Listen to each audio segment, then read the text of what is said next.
मंडळी नमस्कार। जय महाराष्ट्र। मुंबई आणि दिल्ली यांचं राजकारण हे बघता संपूर्ण देशामध्ये याच राजकारणाची चर्चा होते। अशातच महाराष्ट्रामध्ये ज्या पद्धतीने पक्षफोडी आणि सत्तांतर झालेला आहे त्याच सत्तांतराचा बदला आणि एकमेकांची कुरघोडी ही थांबत नाहीत।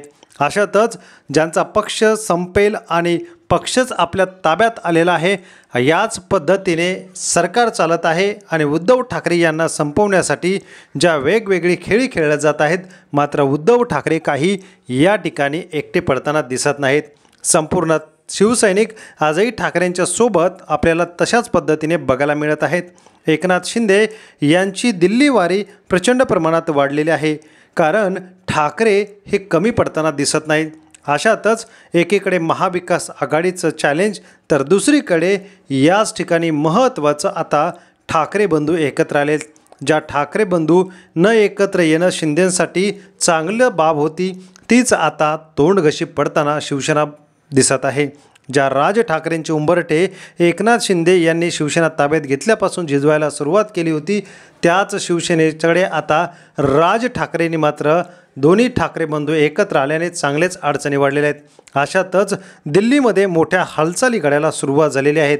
एकनाथ शिंदे यांनी जे फोडाफोडीचं राजकारण केलेलं आहे आणि महाविकास आघाडीचं सरकार महाराष्ट्रातलं गेलं, यातून आता महत्त्वाचे बदल बघायला मिळत आहेत। उद्धव ठाकरे यांच्या महाविकास आघाडीमधील स्थानाबद्दल महत्त्वाची अपडेट समोर येते। उद्धव ठाकरे यांच्याकडे महाविकास आघाडीतून महत्त्वाची जबाबदारी देणार आहेत।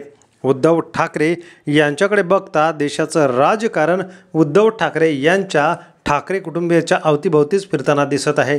त्यामुळे भाजपला सध्या एकच नाव जड जात होतं, त्यातच आता दोन्ही ठाकरे बंधू एकत्र आले आणि ठाकरे यांची पावर, त्याचबरोबर ती दिल्लीमधून उद्धव ठाकरे यांच्याकडे महाविकास आघाडीचे महत्त्वाचे पद आणि जबाबदाऱ्या देण्याचं काम सुरू झालेलं आहे।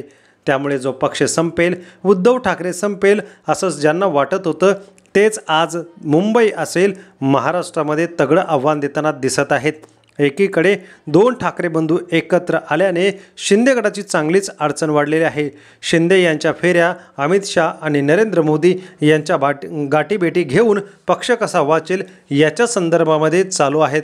अशातच निवडणुकीच्या निकालाच्या अगोदरच कोर्टाचा निकाल येणंही अपेक्षित आहे। त्यामुळे मात्र शिंदे गटाचे चांगलेच धाबे दणाणलेले आहेत। याबाबत आपल्याला काय वाटतं कमेंट करा व चॅनलला सबस्क्राईब करा। धन्यवाद। जय महाराष्ट्र।